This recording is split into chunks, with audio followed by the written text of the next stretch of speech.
Hello children, as you can see on the screen, today we are going to discuss the poem Crying. This is the starting of Unit 4 of your English Literature book.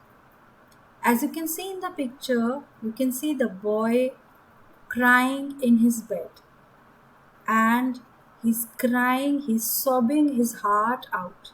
He's crying very sadly. Now, what is your reaction when you see somebody crying? We immediately rush to the person and we try to console him or her. We try to make them stop crying. We ask them the reason for crying because we feel that crying is not good. But do you know, children, that crying is also important for us? Because if we are sad and if we cry, then we get over the sad feelings and then we feel very relieved. So, here in the poem, the poet is trying to tell us the same thing. Another important thing which crying does is to relieve our eyes. There are tear glands in our eyes which produce tears. And when we cry, the tears wash the eyes. So, in a way, crying is good for us because we are relieved emotionally and also for our eyes. So, now we begin with our poem. Crying only a little bit is of no use. You must cry until your pillow is soaked. Then you can jump in the shower and splash, splash, splash. Okay, so what is the poet saying? The poet says that whenever we cry, we should not cry only a little bit. We must cry to our heart's content until the pillow on which you are crying is wet with your tears. It is soaked with your tears. He wants to say that we must cry and finish over our grief, the feelings which are making us sad.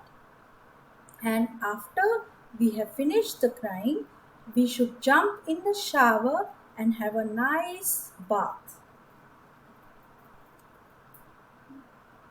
Then you can throw open your window and ha ha ha ha.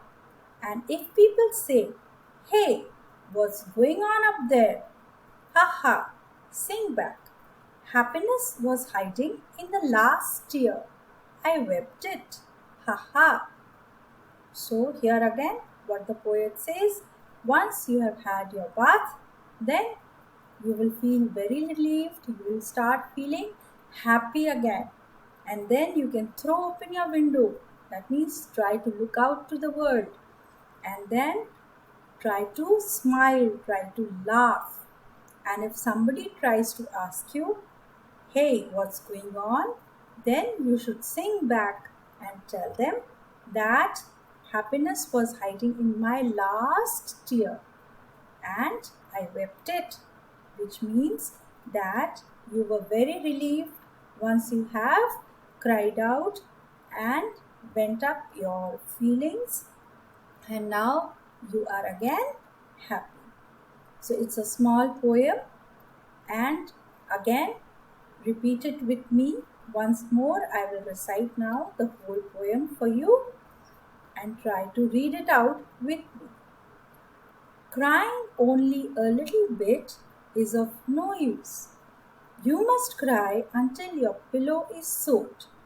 Then you can jump in the shower and splash, splash, splash.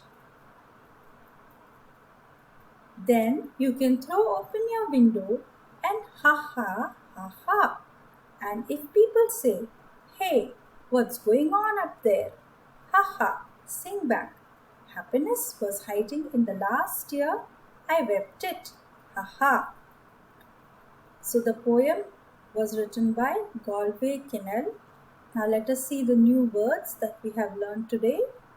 First, soaked, which means completely wet.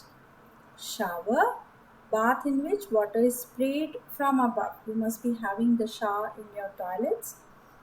Wept, shed tears, cried.